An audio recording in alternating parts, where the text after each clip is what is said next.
하나님 말씀은 창세기 27장 30절에서 46절입니다.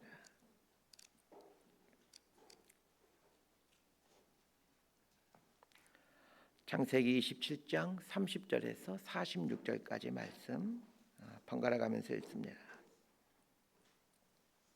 매일 성경 우리 오늘 날짜 161페이지 보시면 됩니다. 창세기 27장 30절에서 46절까지 제가 먼저 읽습니다. 이삭이 야곱에게 축복하기를 마침에 야곱이 그의 아버지 이삭 앞에서 나가자 곧 그의 영 에서가 사냥하여 돌아온지라. 그가 별미를 만들어 아버지에게로 가지고 가서 이르되 아버지여 일어나서 아들이 사냥한 고기를 잡수시고 마음껏 내게 축복하소서. 그의 아버지 이삭이 그에게 이르되 너는 누구냐? 그가 대답하되 나는 아버지의 아들 곧 아버지의 맏아들 에서로소이다. 이삭이 심히 크게 떨며 이르되 그러면 사냥한 고기를 내게 가져온 자가 누구냐? 내가 오기 전에 내가 다 먹고 그를 위하여 축복하였은즉 그가 반드시 복을 받을 것이니라. 에서가 그의 아버지의 말을 듣고 소리질러 슬피 울며 아버지에게 이르되 내 아버지여 내게 축복하소서. 내게도 그리하소서. 이삭이 이르되 내 아우가 와서 속여 내 복을 빼앗았도다. 에서가 이르되 그의 이름을 야곱이라 함이 합당하지 아니하니까 그가 나를 속임이 이것이 두 번째니이다. 전에는 나의 장자의 명분을 빼앗고 이제는 내 복을 빼앗았나이다. 또 이르되 아버지께서 나를 위하여 빌 복을 남기지 아니하셨나이까. 이삭이 에서에게 대답하여 이르되 내가 그를 너의 주로 세우고 그의 모든 형제를 내가 그에게 종으로 주었으며 곡식과 포도주를 그에게 주었으니 내 아들아 내가 내게 무엇을 할 수 있으랴. 에서가 아버지에게 이르되 내 아버지여 아버지가 빌 복이 이 하나뿐이리까. 내 아버지여 내게 축복하소서. 내게도 그리하소서 하고 소리를 높여 우니 그 아버지 이삭이 그에게 대답하여 이르되 내 주소는 땅의 기름짐에서 멀고 내리는 하늘 이슬에서 멀 것이며 너는 칼을 믿고 생활하겠고 내 아우를 섬길 것이며 내가 매임을 벗을 때에는 그 멍에를 내 목에서 떨쳐버리리라 하였더라. 그의 아버지가 야곱에게 축복한 그 축복으로 말미암아 에서가 야곱을 미워하여 심중에 이르기를 아버지를 곡할 때가 가까웠은즉 내가 내 아우 야곱을 죽이리라 하였더니 맏아들 에서의 이 말이 리브가에게 들리매 이에 사람을 보내어 작은 아들 야곱을 불러 그에게 이르되 내 형 에서가 너를 죽여 그 한을 풀려 하니 내 아들아 내 말을 따라 일어나 하란으로 가서 내 오라버니 라반에게로 피신하여 내 형의 노가 풀리기까지 몇 날 동안 그와 함께 거주하라. 내 영의 분노가 풀려 내가 자기에게 행한 것을 잊어버리거든 내가 곧 사람을 보내어 너를 거기서 불러오리라. 어찌 하루에 너희 둘을 이르랴. 46절 함께 읽습니다. 리브가가 이삭에게 이르되 내가 햇사람의 딸들로 말미암아 내 삶이 싫어졌거늘 야곱이 만일 이 땅의 딸들 곧 그들과 같이 햇사람의 딸들 중에서 아내를 맞이하면 내 삶이 내게 무슨 재미가 있으리까. 아멘. 하나님께서 사람을 만드시고 난 후에 가장 먼저 주신 것은 복이었습니다. 창세기 1장 28절을 보면 하나님이 그들에게 복을 주시며 이르시되 생육하고 번성하라 라고 말하고 있습니다. 하나님이 사람을 창조하시고 가장 먼저 하신 일은 사람에게 복을 주는 일이었습니다. 사람은 복 없이는 살 수가 없다는 걸 아셨기에 하나님은 복을 주십니다. 하나님은 모든 사람을 사랑하십니다. 그래서 모든 사람에게 복을 주시길 원하십니다. 문제는 사람들이 다른 사람에게 가야 될 복까지 빼앗고자 한다는 것입니다. 다른 사람들의 복까지 빼앗고자 하면 더 많은 복을 갖게 되어 좋을 것 같지만 결국은 복의 주관자이신 하나님께서 그 복을 빼앗아 가십니다. 우리가 해야 될 가장 중요한 일은 하나님이 주시고자 하는 복을 담을 그릇을 준비하는 것입니다. 또한 다른 사람의 복을 빼앗기 위해 욕심을 내지 말아야 합니다. 기독교 신앙을 한마디로 말하면 하나님 사랑, 이웃 사랑입니다. 하나님을 사랑하고 이웃을 사랑하는 것, 이것이 하나님께서 주실 복을 담는 그릇을 만들어가는 것이 됩니다. 우리 십계명은 기독교 신앙이 무엇인지를 가장 잘 보여주는 것입니다. 십계명의 앞부분은 하나님 사랑이고 5계명부터 10계명까지는 이웃 사랑입니다. 뒷부분에 나오는 계명들을 잘 살펴보십시오. 살인하지 말라라는 계명은 이웃의 생명을 사랑하라라는 말입니다. 도둑질하지 말아라라는 계명은 이웃의 재산을 사랑하라라는 말입니다. 간음하지 말라라는 계명은 이웃의 사랑을 빼앗지 말라라는 말로 이웃의 사랑을 존중히 여기고 이웃의 사랑을 귀히 여기라는 말입니다. 거짓 증거하지 말아라, 내 이웃의 것을 탐하지 말아라, 모두 다 이웃을 사랑하라는 말입니다. 하나님은 우리가 하나님을 사랑해서 하나님의 복을 담을 그릇을 가져 복을 받으며 살기를 원하고 계시고, 또 이웃을 사랑하여 그 이웃에게 내린 복을 함께 즐거워하며 살기를 원하고 계십니다. 이것이 하나님이 꿈꾸는 세상, 하나님이 만들어가고자 하는 하나님 나라의 모습입니다. 하나님은 그릇만큼 주십니다. 그릇이 적은 것이 문제가 아니라 그릇이 적은 것이 문제이지 하나님이 주실 복이 적은 것이 아닙니다. 자, 오늘 보면 30절 말씀 함께 보도록 합니다. 시작. 이삭이 야곱에게 축복하기를 마침에 야곱이 그의 아버지 이삭 앞에서 나가자 곧 그의 형 에서가 사냥하여 돌아온지라. 야곱이 에서처럼 분장하고 이삭으로부터 축복을 받아냈죠. 어제 보면 그런 내용이 나옵니다. 왜 야곱이 에서처럼 분장하고 아버지를 속이고 형을 속이는 일을 합니까? 가장 근본적인 이유는 아버지 이삭이 하나님의 뜻을 수용하지 않았기 때문입니다. 하나님의 뜻은 야곱이 아브라함에게 준 약속의 계승자가 되는 것입니다. 왜 야곱이 아브라함에게 임한 약속의 계승자가 되어야 되는지는 알 수는 없습니다. 그건 하나님의 주권입니다. 이삭은 하나님의 약속이 야곱에게 주어졌다는 것을 알고 있었습니다. 그럼에도 이삭은 자기 생각이 있었습니다. 자기 고집이 있었습니다. 장자인 에서가 약속의 계승자가 되었으면 참 좋겠다. 이 생각, 이 고집을 버리지 못했습니다. 이삭의 가정에 닥친 불행의 두 번째 원인은 어머니였던 리브가에게 있습니다. 리브가는 이삭의 고집이 하나님의 계획을 무너뜨리고 있다는 것을 알고 있었습니다. 그러면 리브가는 이삭으로 하여금 그 하나님의 뜻을 알 수 있도록 도와주는 역할을 해야 했습니다. 그게 아내의 역할입니다. 아내란 남편을 돕는 자입니다. 성경 창세기에 보게 되면 하나님께서 아내를 돕는 자로 세워주셨다고 말하고 있습니다. 자, 여기서 말하는 이 돕는 자란 남편이 하는 일을 돕는 사람 그런 의미가 아닙니다. 남편이 하고자 하는 일을 돕는 사람 그런 의미가 아닙니다. 남편을 유익하게 하는 사람이라는 말입니다. 남편이 하나님의 뜻을 알게 하고 또한 알게 된 하나님의 뜻을 이루어갈 수 있도록 돕는 사람이라는 말입니다. 리브가는 이삭으로 하여금 하나님의 뜻에 온전히 순종해 갈 수 있도록 계속해서 격려하고 도와줘야 될 책임이 있었습니다. 여보, 우리가 하나님 뜻대로 살아야 되지요. 우리 뜻대로 사는 것은 다 물거품 되고 말아요. 하나님 뜻대로 순종하십시다. 이렇게 얘기하고 또 남편을 중보기도 해야만 했습니다. 그런데 리브가는 그렇게 하지 않았습니다. 오히려 야곱을 꼬드겨서 아버지와 형을 속이도록 하는 일을 주도합니다. 리브가의 어리석음이 무엇입니까? 야곱이 이삭으로부터 축복을 받아내면 모든 것이 그대로 되는 줄로 알았던 것입니다. 방법이 어떻든 축복만 받으면 된다라고 생각을 했습니다. 그러나 그것은 착각입니다. 야곱이 이삭을 속여 축복을 받아낸 이후부터 이 가정에는 엄청난 회오리가 불어닥치기 시작합니다. 리브가 야곱이 이삭을 속이고 축복을 받아내려고 할 때 일이 생각보다 잘 진행됩니다. 사람의 머리에서 나온 생각도 처음에는 잘 되는 것처럼 보입니다. 그런데 잘 되는 게 아닙니다. 에서가 사냥을 마치고 돌아오죠. 거짓은 반드시 진실 앞에 서게 됩니다. 거짓은 빨리 드러나는 게 좋습니다. 왜냐하면 거짓은 급속도로 새끼를 치는 습성이 있기 때문입니다. 오랫동안 드러나지 않는 것이 좋은 것이 아닙니다. 시간이 길어지면 길어질수록 거짓은 쑥쑥 자라.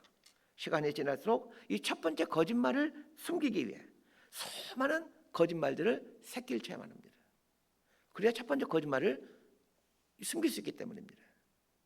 야곱이 이삭을 속이고 이삭으로부터 축복을 받아내자 이어서 에서가 별미를 만들어 아버지 방에 들어갑니다. 에서가 방에 들어가는 순간 야곱의 거짓은 탄로납니다. 그런데 거짓이 드러나는 것이 축복입니다. 사탄은 자꾸 우리 마음속에 속삭입니다. 그거 잘 숨겨야 돼. 그거 드러나게 되면 너 창피해서 못 살아. 이것이 사단의 속삭임이죠. 그리스도인들의 삶에 왜 능력이 사라졌습니까? 거짓이 숨어있기 때문입니다. 대부분의 그리스도인들은 진실을 숨기고 살아갑니다. 자신의 삶을 열어놓는 것을 두려워합니다. 기독교 공동체는 이 삶을 열어놓을 수 있는 다양한 채널을 만들어야 합니다. 그것이 순모임, 구역 모임 같은 것이고 1대1이고 교제 모임입니다. 그런데 갈수록 이런 모임들을 신자들이 싫어하죠. 왜 그렇습니까? 드러나면 안 될 것이 많기 때문입니다. 그러나 드러나야 내가 살게 되고 드러나야 가정이 살게 됩니다. 제 31절과 32절 말씀 함께 읽습니다. 시작. 그가 별미를 만들어 아버지에게로 가지고 가서 이르되 아버지여 일어나서 아들이 사냥한 고기를 잡수시고 마음껏 내게 축복하소서. 그의 아버지 이삭이 그에게 이르되 너는 누구냐? 그가 대답하되 나는 아버지의 아들 곧 아버지의 맏아들 에서로소이다. 이삭은 그 둘째 아들 야곱을 축복한 이후에 이제 모든 것이 자신의 뜻대로 되었구나라고 생각했었습니다. 지금 이삭의 생각대로라면 이삭이 축복했던 사람은 야곱이 아니라 에서라고 생각했답니다. 야곱이 에서로 분장해가지고 지금 에서에게 받을 복을 가르치지 않았습니까? 그러나 이삭은 몇 시간 지나지 않아 자신의 생각이 얼마나 어리석었는지를 깨닫게 됩니다. 진짜 큰아들 에서가 들어온 것입니다. 아무것도 모르는 에서는 별미를 만들어서 아버지께 드리면서 아버지가 자신을 축복해달라고 요청합니다. 자, 33절 말씀 함께 보도록 합니다. 33절입니다. 시작. 이삭이 심히 크게 떨며 이르되 그러면 사냥한 고기를 내게 가져온 자가 누구냐? 내가 오기 전에 내가 다 먹고 그를 위하여 축복하였은즉 그가 반드시 복을 받을 것이니라. 이삭이 왜 심히 크게 떨었던 것일까요? 하나님께서 이 사건 가운데 개입하고 있다는 것을 깨달았기 때문입니다. 이삭은 자신이 의도한 대로 하나님이 내버려 두실 줄 알았습니다. 사실 그동안 이삭의 인생은 형통함이었습니다. 모든 것이 물 흐르듯 순탄했습니다. 그래서 에서에게 축복을 해주는 것도 아무 문제 없이 지나갈 줄로 알았던 것이죠. 야곱이 자신을 속였다는 것을 알고 나서야 하나님께서 이 이삭의 고집 가운데 개입하셨고 자신의 뜻이 아닌 하나님의 뜻이 이루어가고 있음을 알아차리게 해줍니다. 하나님은 내 뜻대로 일이 진행되도록 내버려 두는 분이 아닙니다. 사람들이 기도하는 이유 중에 하나는 하나님의 도우심을 입어서 내 뜻을 이루기 위함입니다. 그러나 진짜 기도는 하나님의 뜻을 이루기 위해서 기도하는 것이죠. 이삭은 일이 이렇게 되어가는 걸 보면서 자신의 힘으로는 돌이킬 수 없다는 것을 깨닫습니다. 그래서 에서에게 뭐라고 말을 합니까? 내가 다 먹고 그를 위하여 축복하였은즉 그가 반드시 복을 받을 것이니라. 이 말은 하나님께서 야곱으로 하여금 복을 받게 허락하셨으니 내가 어떻게 할 방법이 없다는 뜻입니다. 이삭이 훌륭한 부분이 또 바로 이런 부분입니다. 늦게나마 깨달았다는 것입니다. 그러나 깨달았다라고 모든 것이 다 해결되는 것이 아닙니다. 이제부터 그 실수한 부분에 대한 혹독한 책임이 뒤따르기 시작합니다. 이삭이 맞이하게 될 혹독한 책임 첫 번째는 큰아들 에서가 심히 통곡하는 것입니다. 자, 34절 말씀 함께 보겠습니다. 시작. 에서가 그의 아버지의 말을 듣고 소리질러 슬피 울며 아버지에게 이르되 내 아버지여 내게 축복하소서 내게도 그리하소서. 그 씩씩했던 큰아들 에서가 아버지 앞에서 대성통곡합니다. 이삭이라는 말의 뜻은 웃음입니다. 이삭의 지난 인생은 그의 이름 뜻처럼 웃음이었습니다. 그러나 노년에 어떤 일이 발생합니까? 생명 같은 아들 에서가 대성통곡합니다. 아들이 대성통곡할 때 아비는 얼마나 고통스럽겠습니까? 웃음의 인생이 울음의 인생으로 바뀌었습니다. 웃음의 인생이 울음의 인생이 된 것은 무엇 때문입니까? 자기 고집 때문입니다. 하나님의 뜻에 자신의 뜻을 내놓지 못하는 고집 때문입니다. 여러분 고집 피우지 않게 되길 바랍니다. 내 뜻을 빨리 포기하시길 바랍니다. 그게 순탄하게 살아갈 수 있는 비결입니다. 고집은 나의 인생과 자식의 인생에 고통만 줄 뿐입니다. 이삭이 지불해야 되는 혹독한 책임 두 번째는 무엇입니까? 자식들 간의 불화입니다. 자, 36절 말씀 함께 보도록 하겠습니다. 36절입니다. 시작. 에서가 이르되 그의 이름을 야곱이라 함이 합당하지 아니하니까 그가 나를 속임이 이것이 두 번째니이다. 전에는 나의 장자의 명분을 빼앗고 이제는 내 복을 빼앗았나이다. 또 이르되 아버지께서 나를 위하여 빌복을 남기지 아니하셨나이까. 이삭의 고집 때문에 에서는 야곱을 죽도록 미워합니다. 어떻게 하면 야곱 저놈을 죽일까? 그 계략을 짜기 시작합니다. 왜 에서와 야곱이 쌍둥이 형제간인데도 이렇게 심한 갈등을 겪는 것입니까? 야곱에게 주어진 하나님의 약속과 복을 이삭이 인위적으로 에서에게 주고자 했기 때문입니다.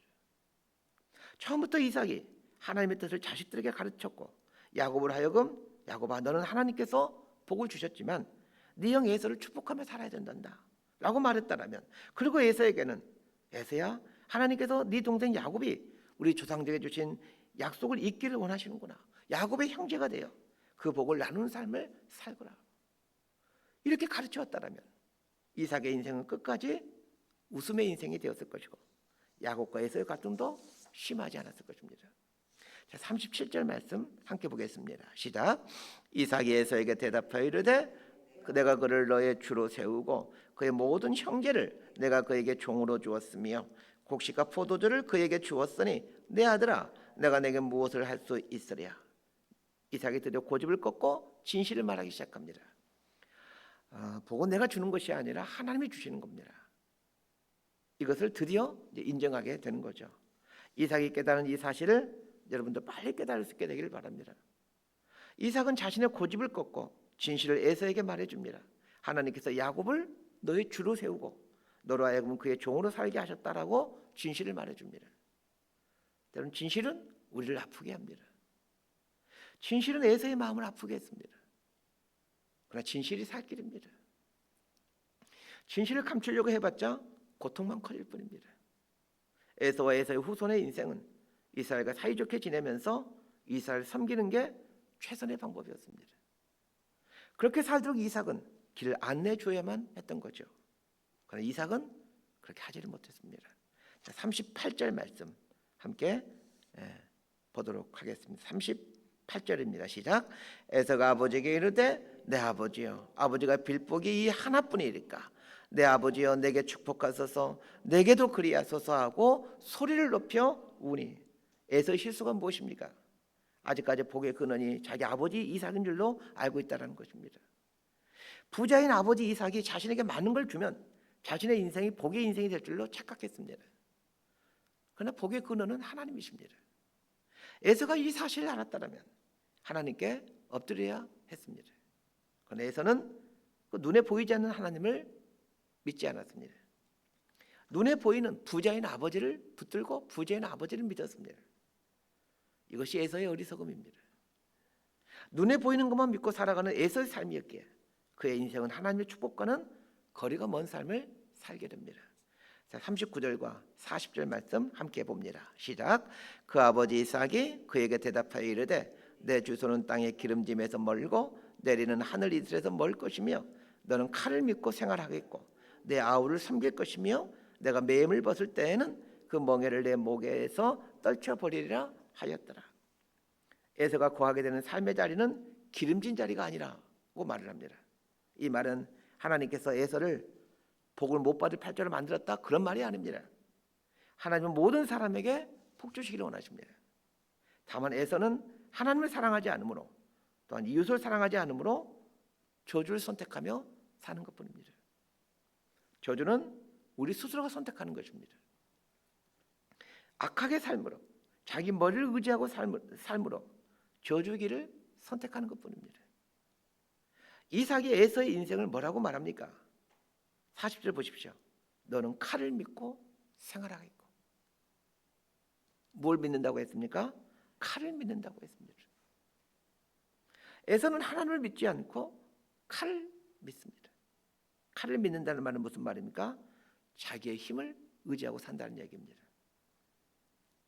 또한 칼을 믿는다라는 말은 무력으로 남의 것을 빼앗는 삶을 살게 된다는 말입니다.